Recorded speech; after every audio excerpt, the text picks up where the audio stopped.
Good afternoon, everyone, or good morning, if you are over in the States or in a different time zone. Steve Wyss here, and I'm joined by professional handicapper Neil Channing, who's back on the show. Neil, how are you this excellent Sunday afternoon? Well, I'm good, Steve. But I feel like I'm slightly in a different time zone. I've been waking up really early all week because it's a big week in UK horse racing. We had the Grand National yesterday, but then I've been trying to burn the candle at both ends because of the Masters. I love the Masters. It's one of my favourite weeks of the year, and I've basically, I don't know whether I look like it, but I've had almost zero sleep for about 5 days now. So hopefully I don't look that rough You're for a 65-year-old. burning the midnight oil, as they say. Neil, are you the sort of person who can you cope with dodgy sleep schedules and things? Well, I don't know. I thought I could. I didn't. I didn't do very well on the horses this week. Maybe I should have slept a bit more. Oof. We'll talk about maybe that Grand National meeting in a bit, but I think it's the reaction show, and I suppose I better give some reaction to a shock result, which has just happened in the Premier League. Liverpool 0, Crystal Palace 1. I think everyone had this one down as a home banker. Incredible, incredible. Yeah, unbelievable result, and it's. I think we were just talking off air, Neil.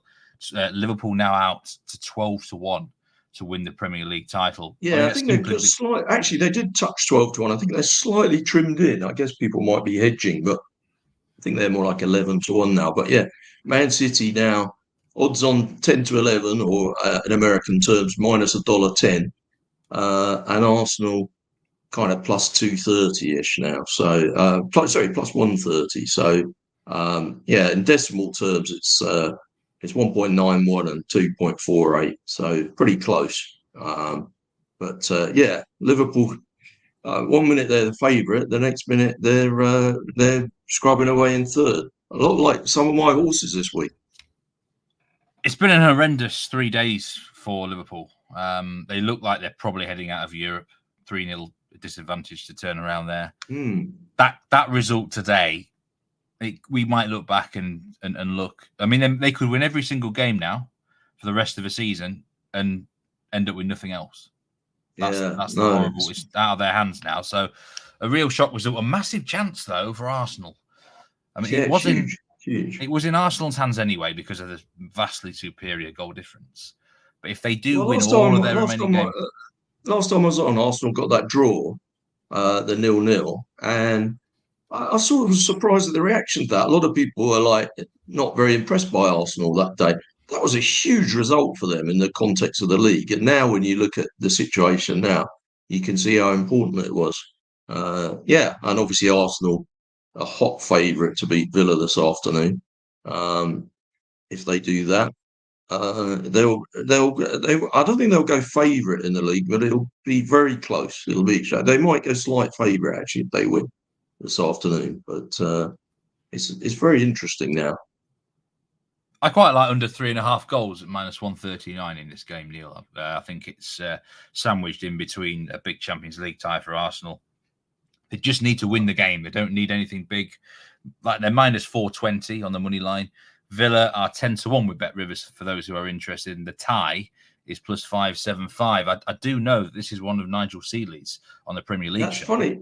That's funny you use the term sandwich there because in American sports betting, the sandwich and the schedule is such a big factor. When people are handicapping NFL, it's almost impossible to handicap a week's games. Well, it is impossible without looking at the schedule for the next few weeks and considering, whether players might be rested or the mental situation or whether a team might let down because they had a huge win the day before and they've been celebrating, or whether a team might have had a huge loss and they've had extra training and they're really pumped up for it. We don't really talk about that as much in betting in Europe, particularly on soccer. But you would think it was all of those psychological factors are exactly the same. Why do you think that is? I think, especially in football, soccer in the UK, we have this perception that everyone plays like a gentleman almost. We'll talk about motivation a bit later, but everyone's sort of, no one lets down. Yeah, I think you're right. There's an assumption that every game is important and everyone will always play their hardest. Yes. And it's definitely true that, teams have squads now, they rest players, and the guys that are coming in want to prove themselves because, if you don't get too many chances in a season and you come into the first team and you get to play a full game, you can prove yourself and you can establish yourself in the team. But I think it's an underrated factor in the UK betting market for sure. Aston Villa plus 1.75 on the Asian handicap. That's one of Nigel Seeley's best bets of the season on the Premier League show. What do you make of that one, Neil? I know you've not got any real fancies in this game. I must admit, I haven't had a bet in the game, and I was saying to myself, despite the fact I was coming on here, and when I've come on in the past, I've always thought I better have a bet now. It wasn't a game that really attracted me. I'm interested in the game because it's massive in the context of the season, but I can't say that I was particularly enamoured by the prices. I'm much more interested in what's happening in Italy if I'm having any bets today. But no, I mean, obviously, if it's Nigel's bet of the season, I'm not going to, and I don't have a strong view. I would probably agree with him, especially as I've noticed he's had a turnaround in form. Him and Mr. Sean Calvert, who go travelling the tennis world together. I don't know about you. I was getting worried for them. I thought they used to go in limousines. They were starting to have to get the bus everywhere. I hear they've had a 35-1 winner today. Yeah, we must congratulate Sean and Nigel. Fantastic big price winner for Tsitsipas in the tennis today, Monte Carlo. Nigel was there this week.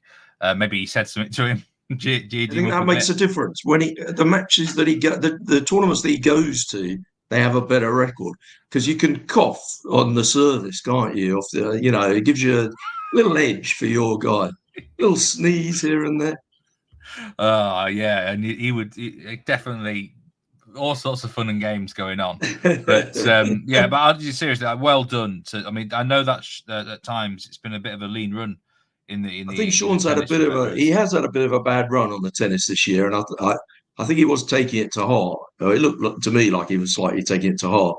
So you've got to congratulate them. I mean, I think the thing that he's done, and I think this is an important lesson for punters, is he's just kept with the process.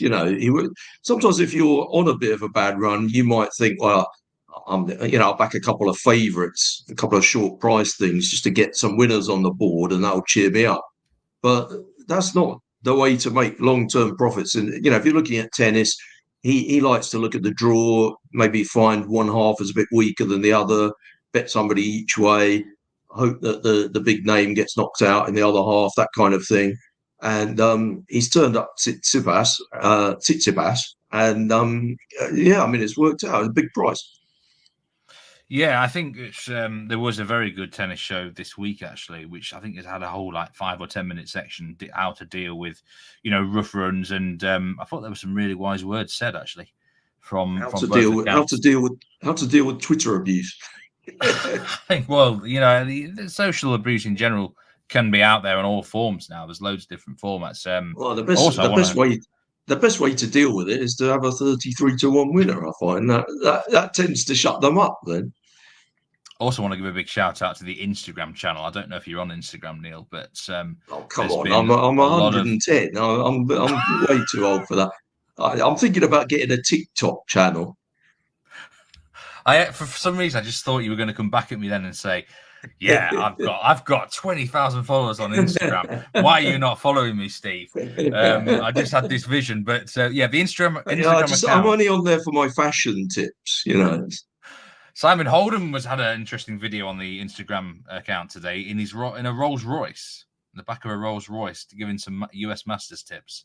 No surprises there. Simon Holden, you see, he's definitely one that people want him for the visuals, don't they? Instagram's perfect for him. Whereas me, people are hoping this could be a podcast, not a video show. Well, let's start. I tell you, we just talked about the US Masters there because the people are going to want a few picks for later. We're going to also get involved talking about a bit of betting mentality, possibly to do with betting accounts, restrictions, affordability checks, things like that later. But US Masters golf, I know you've had a massive week, Neil. I mean, you've been following the golf, the Grand National meeting for the horses. I mean, this would be a big week in general for the books, full stop, won't it? They'll have a big handle. Massive week for the UK betting industry. Yeah, huge. Absolutely huge. The Grand National, if any of our American audience are not familiar, it's a jumps race. That's the first thing about it. They jump over fences.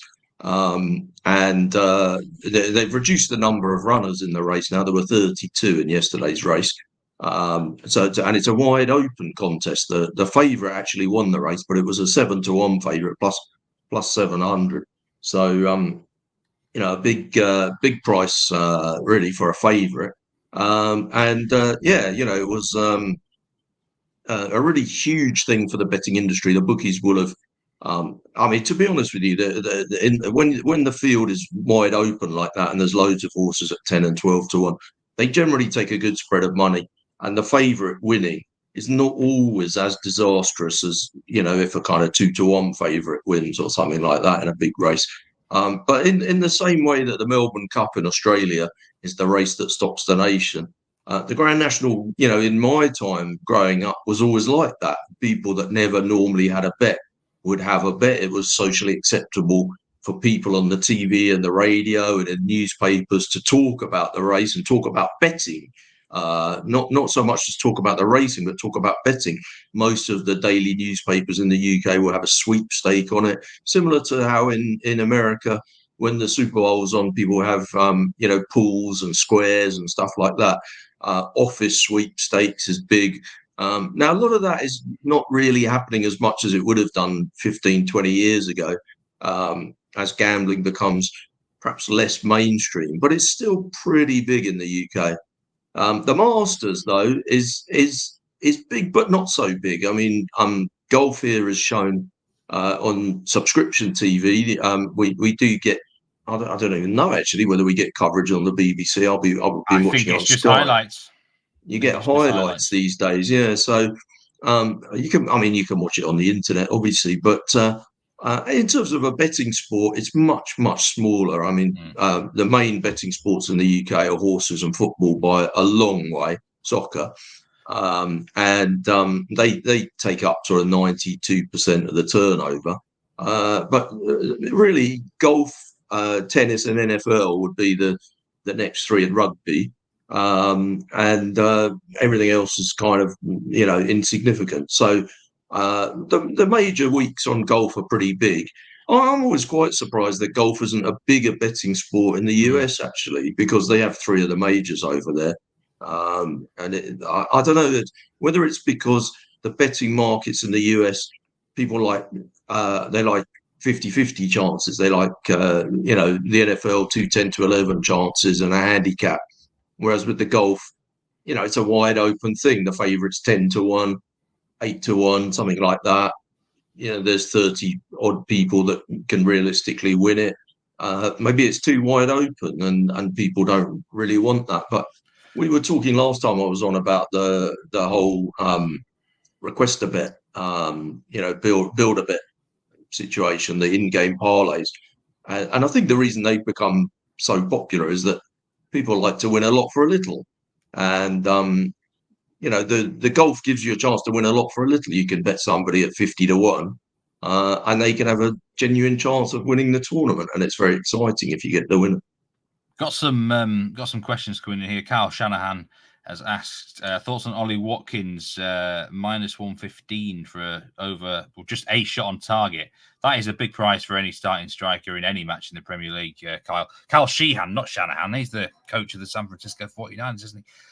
Getting mixed up there. He might have been calling in to have a bet, Kyle Shanahan. He's not got much else to do on Sunday afternoons out of season. Holden's Horses said, "I've always admired your sartorial style, Ascot, Neil." So, well, he's very correct. I was at Royal Ascot last year in my top hat in the Royal Enclosure, but generally speaking, if you see me, I've got the same pair of jeans on. Player Cam HD, bad weekend, unfortunately for him. Blew his bank. Djokovic cost him against Rude, and now Liverpool have cost him. Oh dear, oh dear, oh dear me. Bad news there, Player Cam. Hopefully, you can maybe get something back a bit later. Nigel Seeley is watching live. After the day we've had, I would like to ask Channers, am I crazy to bet Aston Villa, who are now 14-1 to beat Liverpool? The Asian handicap is plus to beat Arsenal. That'll be, won't it? The Asian handicap where lined up at +2. What do you think? 14-1. Well, the answer to the first part of the question, is Nigel Seeley crazy? I mean, I've known him for some time, and I'd have to say yes. But in terms of the second part, I don't think you're crazy. I think 14-1 is actually slightly out of kilter with a 2-goal underdog. Actually, the game started now. They're 5 minutes in. And Villa are 10-1. So hopefully, Nigel, you're on at 14. So there's nothing wrong with that. I think it'll go down as a good value loser, probably, but you never know. Plus 950 now with Bet Rivers. So there has been a bit of early money for Villa in this. They have started it quite well. They had an attempt which went just over the bar, and they're moving the ball all right at the minute. So it's quite interesting when you get a big price outsider like that. The price decays as the game stays 0-0, and then there becomes a swing point where it starts going out again. So if Villa are 0-0 at half time, they'll be into something like 7.5-1, something like that. But if they're 0-0, say for example, if somehow it stays 0-0 till the 75th minute, then they'll be bigger than the 10 or 12-1 they are now. So, or whatever, 8 or 9-1 they are now. So they shorten and then they lengthen while they haven't scored any goals, which is kind of interesting. That doesn't really happen in football. You have to have a big price underdog for that to happen. Yeah, it's going to be interesting to see how this match develops. But okay, so let's move to the golf then, Neil. How's your betting week been going, by the way? Have you been winning on the golf on the I've been losing on the horses. You've been up or down? But the golf, obviously, we got a long way to go yet. My two main bets were Hideki Matsuyama, who had claimed that he was injured coming into the week, but I've heard him say that so many times before. I think he's just a bit of a hypochondriac. So I ignored that. He's had a terrible week, played awful. But my other main bet was Scotty Scheffler, who was favourite to win this tournament. He was around about a 4-1 chance to win the tournament. And you might say, well, that seems a bit crazy with, nearly 90 players. How can you bet somebody at 4-1? But this setup just suits Scheffler so well. Augusta is famously a very long course. They had a bit of rain, actually, quite a lot of rain on Thursday, and it slightly stopped the bounce on the fairways and made it a little bit longer in that respect. But it probably made the green slightly less treacherous on those first days. Anyway, Scheffler's taken advantage. He's the king of the tee to green stuff. The iron play he's really good on. Shots gained to the green. And he's good at scrambling as well, which is another good aspect that you need in this course. But he's got a bit of length as well. People that are good with irons are really the best players in this. And he's roughly 50-50 to win the tournament now. If he wins, he'll get me out of it. And one other player that I backed, my third biggest bet, was Xander Schauffele. And he hasn't had a particularly brilliant week. But yesterday he was very solid. And he's in the top 10 now, so I'm on top 10.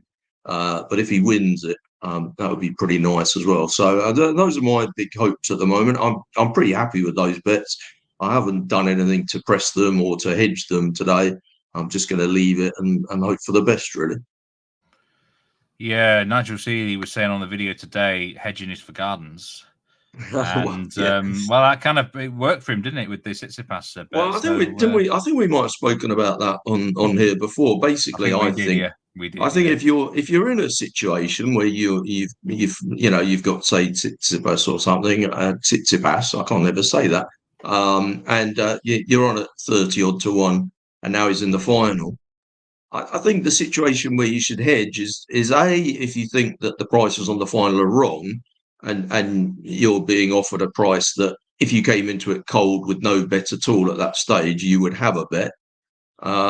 That's one situation where I would hedge. The other one is if I've bet so much or the odds are so big that it's going to make a huge effect on me.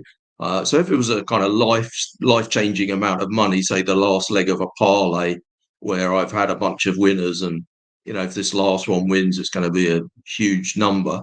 I might consider hedging whatever the price was, just because you're not going to get those situations that many times in your life. And if you feel like it's going to change your life, you might want to just take some money out of it. With this golf, I mean, I back Scheffler at kind of 4-1.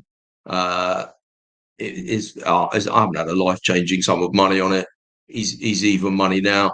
I personally, I'd make him just slightly shorter than that, but not much. I'm just going to leave it. Hedges are for gardens.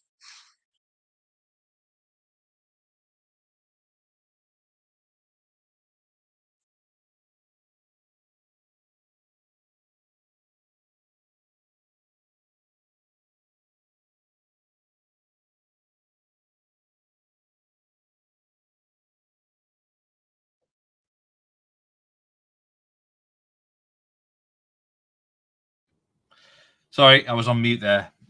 I wonder what was happening. I was going to say something, but I couldn't tell whether it was me or you. There was a technical problem. You were looking. I thought my battery had gone or something, and I thought, oh God, this is embarrassing. I'm very sorry, Neil. Steve's going to think I'm an absolute dinosaur. That doesn't happen very often. Yeah, but there was a question from King Savvy Saver. You might not even be able to answer this. I don't know, Neil. No, I can answer it. I can answer it. Where does Neil bet? I'm surprised he hasn't been restricted to pennies. Well, yeah, I mean, King Savvy, you are correct that being restricted is a part of gambling in the UK, and always has been, really. It's not a new thing. I've been doing this for a long time now, and you used to get a letter from the bookmaker. They used to post you a letter saying, "Dear Mr. Channing, we've had a look at your business and we're not very happy with it," and blah blah blah. I remember a friend of mine actually got a letter once to say, we are going to have to, we've reviewed the position of your account, and we have noticed that, I mean, this shows you how long ago it was. In those days, you could win quite a large amount before you got this letter. He'd won 100,000, this guy, and the company wrote to him and said, "We've had a look at your account, and we have decided that taking a decision from the trading team that we think is uneconomical for our business for you to continue betting at the current levels you are." Didn't close him. They said, from now on, we'd like you to only use your account for recreational stakes. And he wrote back and said, that's what I had been doing. That's a good one. That is a really good one. My goodness me. But yes, in answer to the question, basically, yes, I was restricted on pretty much every bookmaker in the UK well over 20 years ago.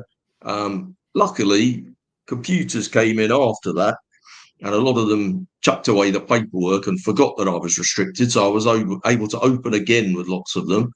I then got restricted again. I'm now very old. I've had several new debit cards, and I've reopened with some of them for the third time. I don't have too many of them left. Luckily, I've got quite a few relatives, several friends, and I use exchanges as well.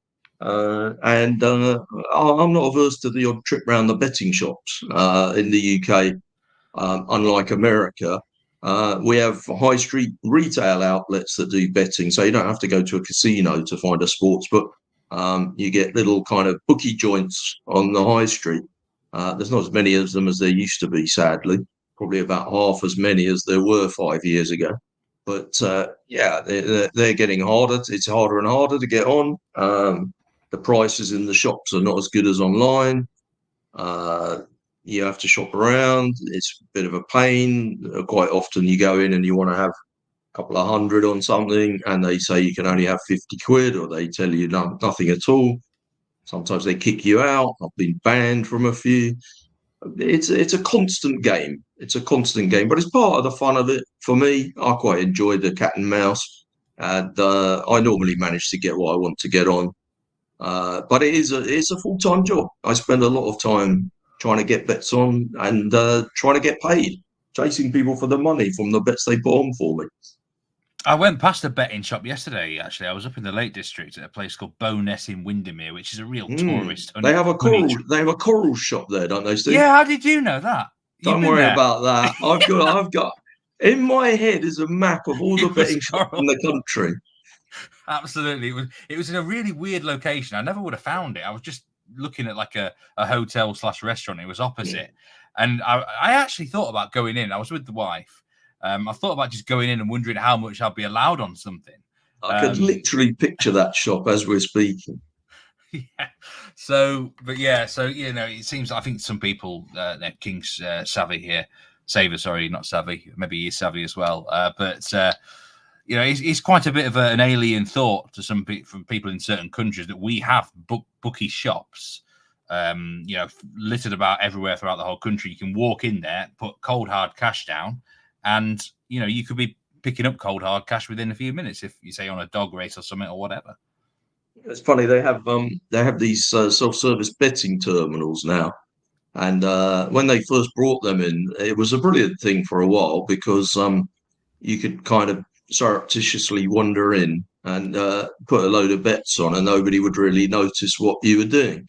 I think it was just assumed that anybody using them was probably quite small staking. And a few years ago, I remember getting a big chunk of money on in one of these terminals. And I think I put 5 bets on. I was just about to have one more and then I was done. And the machine turned off. It just switched off. And I just assumed it was a fault or something like that, or that the power had gone, or I didn't really know what had happened. It turned out that somebody in the head office had been watching what I was doing and they'd called up and said, switch the machine off. And the woman came over and I said, I think the machine's broken. And she said, no, you have to leave now. Get out. We don't want you in here. And I still had money in the machine. I took quite a bit of an argument to get my money back. That's quite a common occurrence these days, though. That happens all the time. This is on the itinerary for the show. Basically, we're going to talk about sort of restrictions, people getting banned. It's a big thing now in bet, especially over here in Europe. It might creep over into America in time as well. I mean, for these, unfortunately, you can be a victim of your own success, can't you? In all forms of life, but especially in this industry. I mean, how? I think in the market in the US, because you're betting often on a handicap situation where it's 10 to 11 each or two minus $1.10, 2 teams or 2 participants.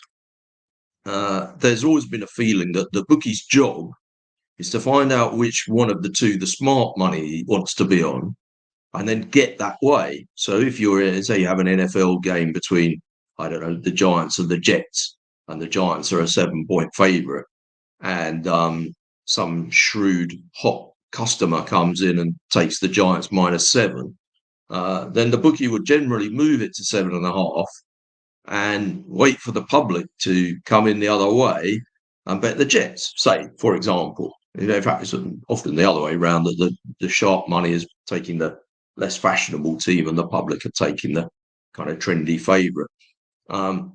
Anyway, that would kind of be the way that bookies in America would see their job and see their way of making money. So they would sort of have a kind of a partnership with the shrewd bettor, in terms of the shrewd bettors there to tell them how to do their job, basically, to tell them where the mistakes are and to make their prices a bit sharper. That's never really been the way it's worked in the UK. It's always been considered that in the old days, it used to, especially with kind of small, bookies at the track, it was kind of considered that bookies would take a proportion of bets. Maybe 30% of the bets would be on the favourite, maybe 15% would be on the second favourite, and the rest of the money would be spread around various other runners in the race.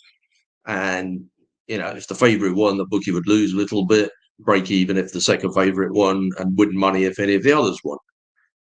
And largely the assumption was that the bookie didn't really care which customers were winning and which customers were losing, because he knew that as long as the favourites didn't win more than 30% of the races, they were going to make money.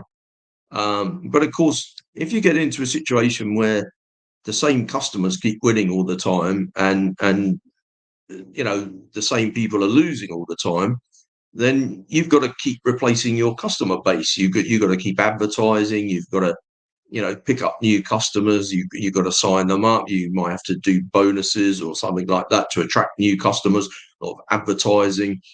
And bookies started to realise that all of this was quite expensive. And really, the best way to operate would be to just increase their profit by not having these winning customers. If they just got rid of those ones altogether and just kept the losing ones, that would be better. And once they realised that, the profits of bookmaking companies started to go up a lot. I can't really see a time where they're ever going to go back again to the sort of old style bookmaking, as some people would call it.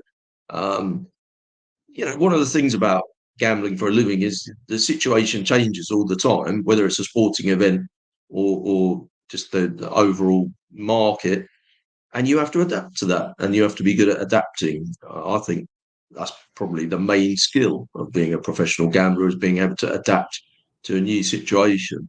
So I don't really complain about, I joke about it, but I don't particularly complain about restrictions. It's like a farmer complaining about the weather. I think it's the lay of the land is changing, though. I mean, especially over here in the UK, affordability checks. That's something that's crept into the game, where it just seems harder for people who are actually winning to ultimately get their money back into their account sometimes, Neil. Yeah. So becoming like this big brother sort of thing. Well, I think that's definitely true. So what's happened over here is that there's been a big focus on responsible gambling and taking care of problem gamblers, and various politicians and the Gambling Commission have slightly acceded to a few lobbyists, and they've decided that the best way to deal with the problems of people who can't control their gambling is to check how much money they've got in their bank account and then decide how much they can afford to lose.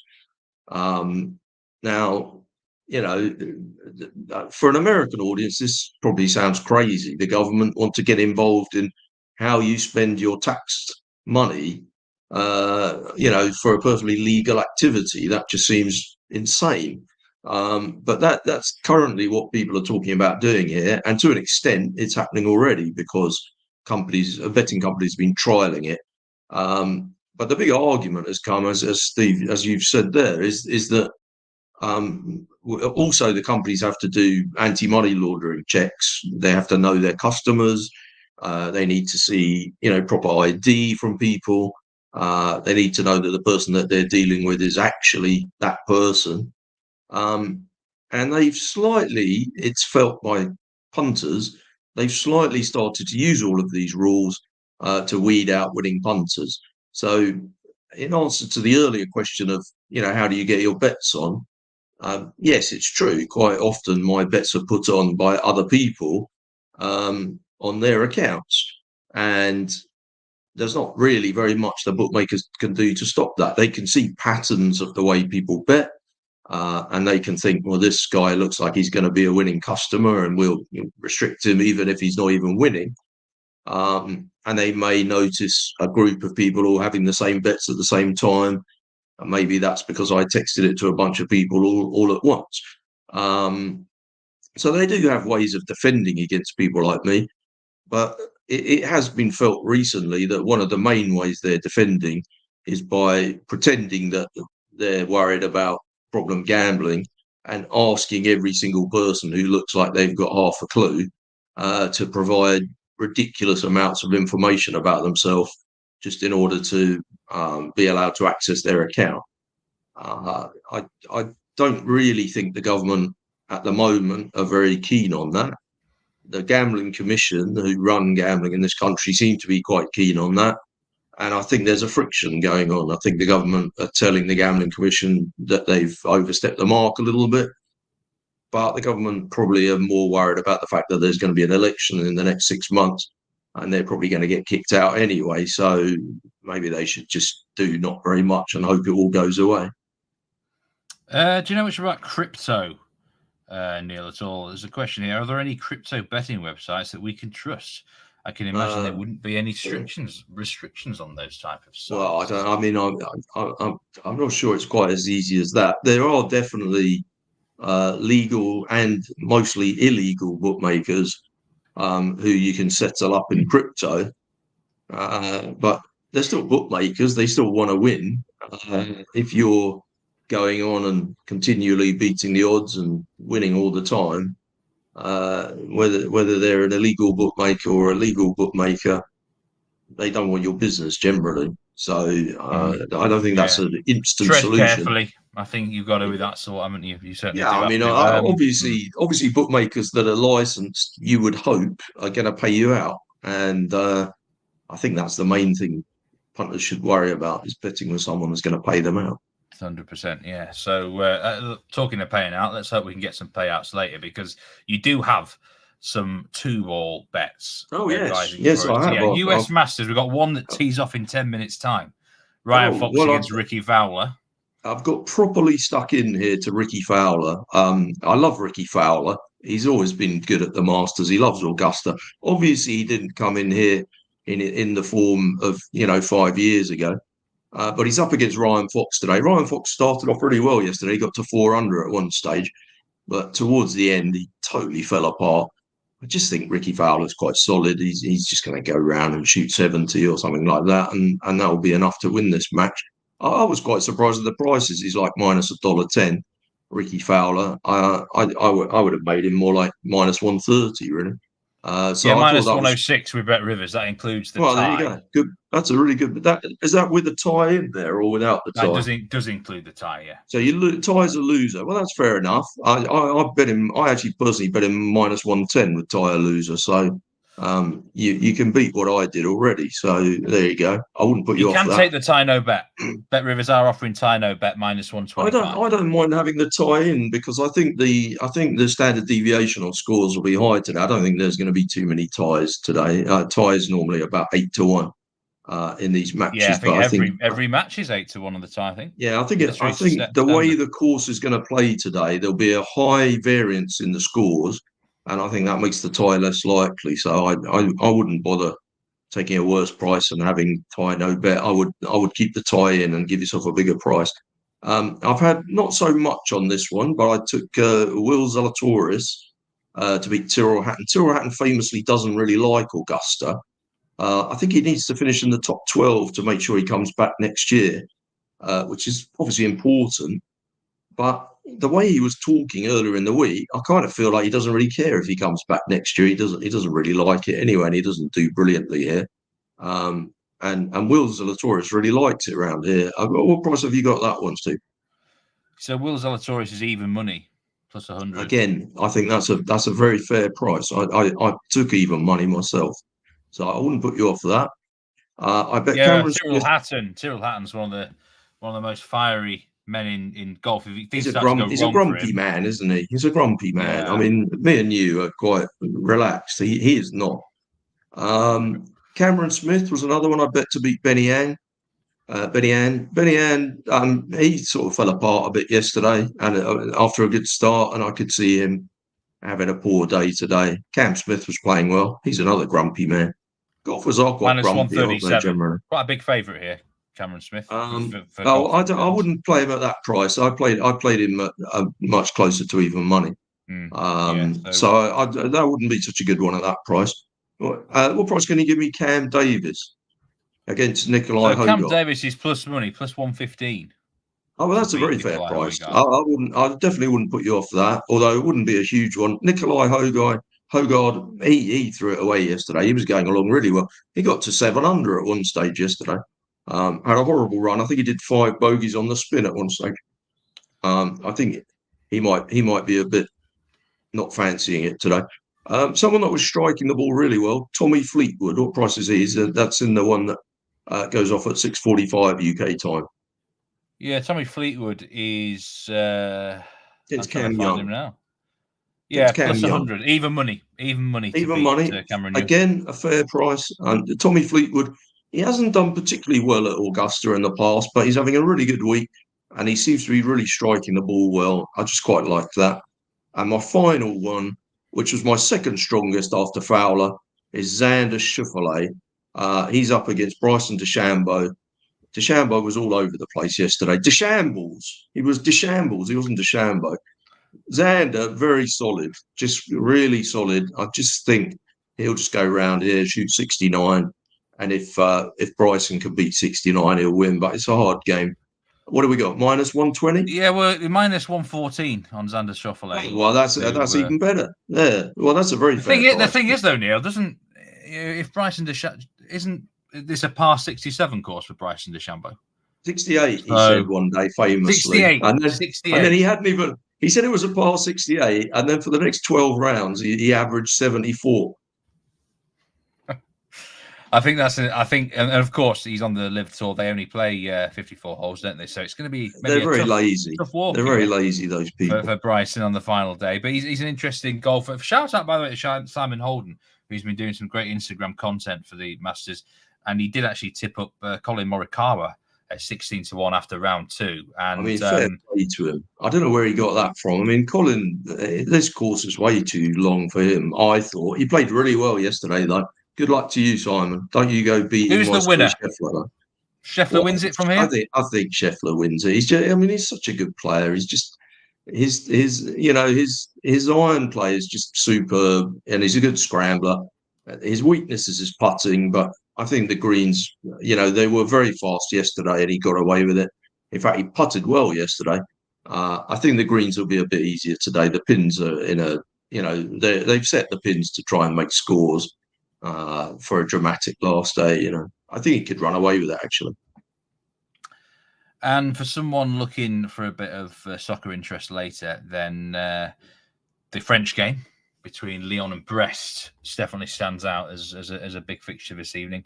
And I've said all along on all the shows I've done this year that Brest, well done to them, but they've overachieved in a lot of different ways. Metrics, squad quality, everything. And I think this is a tough spot for them against the Lyon side, who have actually averaged nearly 2 points per game under their current manager, Neil. A new manager who came in just before Christmas, and keep that up, and they'd be a Champions League qualifying team. So they're not a 10th place side, as the league table would show. And I think Lyon, I've advised them as a big price, actually, as a bit of an underdog bet on a -1 Asian handicap at +260. But on the money line, they're closing on even money now. So I think that is a match that's well worth looking at for later. There's a sort of Italian game as well later, Inter against Cagliari.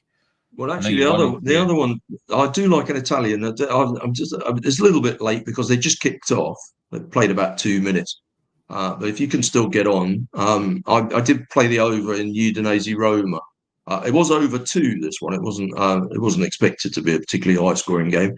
I think you can get, if you want to play, I don't know, some people do over 2.5 in running. It's about 6-4 at the moment. So plus 150. I certainly wouldn't put anyone off that. The Italian games today, I said to you before, I like betting the overs in the Italian games. We had a 2-all and a 3-all so far, 2-2 and 3-3 in the 2 games today. 10 goals in 2 games, not bad.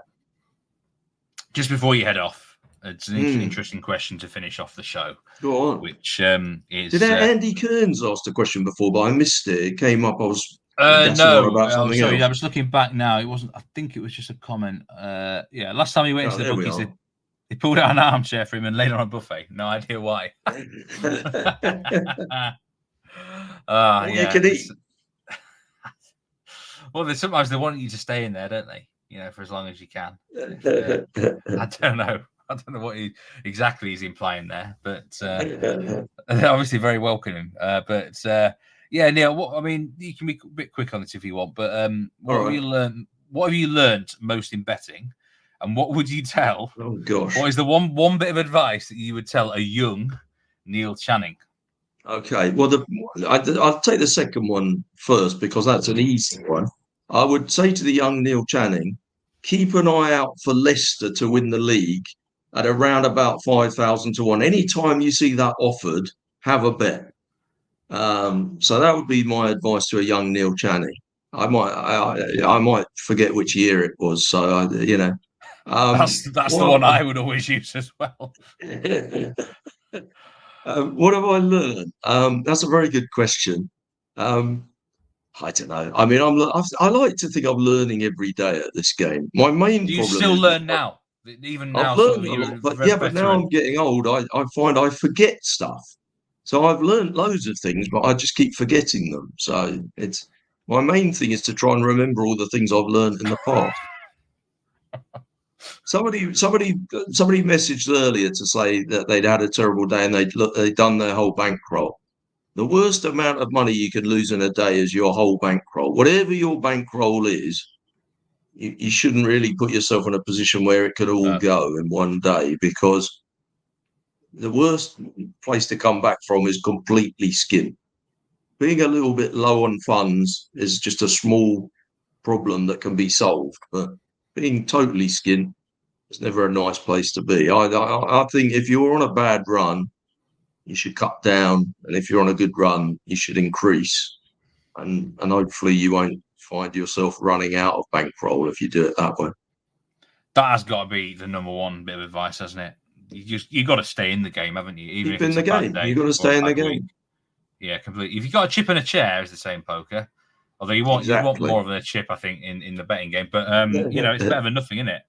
So exactly. You're exactly right. Well, that will do for this reaction show, Neil. As always, it's been a pleasure having you on board. Well, it's been great. I've enjoyed it. It's gone really quickly. I know. I mean, I've only had about 23 golf bets while we were talking. We thank anyone who's joining live and ask some questions. If you're watching on demand, then do get in touch. Leave us a comment. Leave us some questions on Twitter. I'm sure Neil may answer them, or I might answer them as well.